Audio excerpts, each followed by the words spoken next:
Hi అండి, అందరూ బాగున్నారా? ఈరోజు ఆదివారం కదా. నాన్ వెజ్ ఉండాలి. మటన్ తెచ్చారు. మటన్ అయితే మనం నీట్గా కడుక్కొని ముక్కలు కట్ చేసుకొని శుభ్రంగా కడుక్కోవాలి. కడిగిన తర్వాత మనం దానికి ఆ, ఉప్పు, పసుపు, కారం, మసాలా కలిపి బాగా పట్టించాలి. అదో 5 మినిట్స్ ఉంచాలి పక్కన.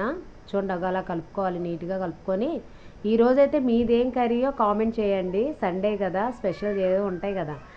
తర్వాత ములంకాళ్ళు. తర్వాత మనం ఆ, కళాయి పెట్టుకొని ఆయిల్ వేసుకొని ఎండుమిర్చి, కరివేపాకు తాలింపు పెట్టుకోవాలి. తర్వాత కొంచెం వేగిన తర్వాత మనం మటన్ కలుపుకొని ఉంచుకున్నాం కదా పక్కన, అది వేసుకొని బాగా వేగనివ్వాలి ఫ్రెండ్స్. చూడండి, ఆయిల్ ఎలా పైకి తేలిందో, అలా రెడ్గా ఎలా ఎగిపోయింది చూసారా, బ్రౌన్ కలర్లో. అలా బాగా వేగిన తర్వాత మనం ఉల్లి వేసుకోవాలి. చాలా అంటే చాలా బాగుంటుంది ఫ్రెండ్స్ మటన్ కర్రీ. ట్రై చేయండి. ముందుగా అయితే మన ఛానల్ని సబ్స్క్రైబ్ చేసుకోండి. ఉల్లి అయితే మనం మీకు తెలిసిందే కదా, ఉల్లు, అల్లం, వెల్లుల్లి,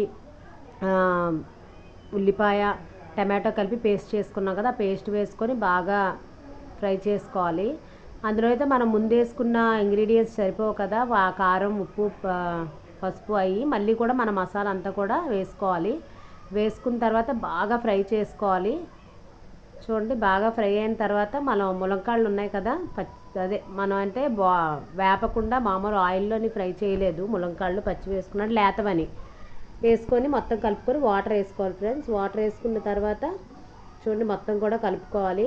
చాలా అంటే చాలా టేస్ట్గా ఉంటుంది ఫ్రెండ్స్. ట్రై చేయండి. తర్వాత మనం మూత పెట్టేసుకుంటే ఒక 5 నిమిషాలు మూత పెట్టుకొని ఉంచితే మనకి ములంకాడ మటన్ కర్రీ రెడీ. తర్వాత మూత తీసుకుంటే రెడీ కర్రీ. చూడండి, సాంబార్, ఈరోజు సాంబారు, మటన్ కర్రీ. మీరేం చేసుకున్నారో కామెంట్ చేయండి. Bye friends.